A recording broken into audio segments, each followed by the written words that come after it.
যে আমরা জোর প্রচেষ্টা চালিয়ে যাচ্ছি, তারা আবার কিছু তথ্য জানতে চেয়েছেন, সেই তথ্যগুলো আমরা পাঠাচ্ছি। প্রথমবার তারা 30 দিনের ভিতরে যে কাগজপত্র চেয়েছিল, আমরা 3 দিনের ভিতরে পাঠিয়েছি, সেটা ওখানে শেষ।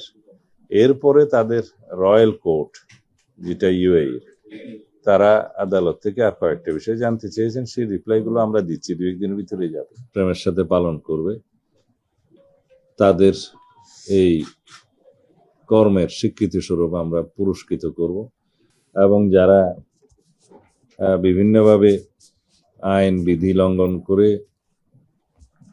দেশের জনগণের সেবা প্রাপ্তিতে বাধা দিবে অথবা অন্যায় করবে, তাদেরকে তিরস্কৃত করবে। এই ধারা আমাদের অব্যাহত থাকবে।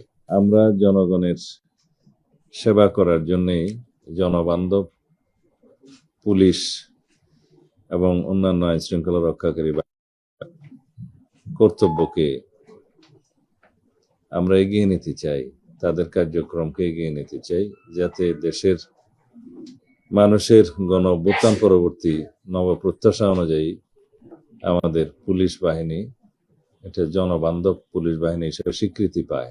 পুলিশ পদক প্রদানের যে তালিকাটা খুব তাড়াহুড়োর সাথে করা হয়েছিল, তা আমরা সেই তালিকাটা চেক করতে গিয়ে দেখি কিছু ত্রুটি ধরা পড়েছে, 2-1 ক্ষেত্রে হয়তো কিছু অনিয়মও ধরা পড়েছে। সেগুলো যাচাই বাছাই করে সেটা বিশুদ্ধ করে এখন দেওয়ার ব্যবস্থা হবে।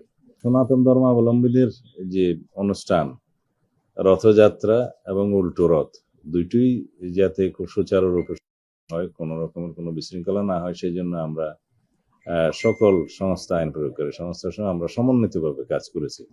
সরকারের গোয়েন্দা সংস্থাগুলো সমন্বিতভাবে কাজ করেছে। কিন্তু এই যে ইলেকট্রনিক ডিভাইসটা ইমপ্রুভ, সেটা ঘটনাক্রমে বা কাকতালীয়ভাবে ওই দিন পাওয়া যায়, সেটার সাথে আপনি সম্পর্কিত করছেন, সেটা পাওয়া যায়। এবং আমাদের একজন আনসার সদস্য, একজন কি 2 জন আনসার সদস্য, তাদেরকেও আমরা পুরস্কৃত করব। সদস্যটা লক্ষ্য করে যে এরকম একটা ছাতার মধ্যে জিনিস পিলারের নিচে আছে এই মেট্রো রেলের, তখন তারা পুলিশ সদস্যদের জানায় কর্মরত, তারা সেটা বেষ্টনী দিয়ে রাখে এবং আমাদের বোম ডিসপোজাল ইউনিট গিয়ে সেটা ডিসপোজ অফ করে। এটা আমাদের সবসময় প্রস্তুতি থাকে।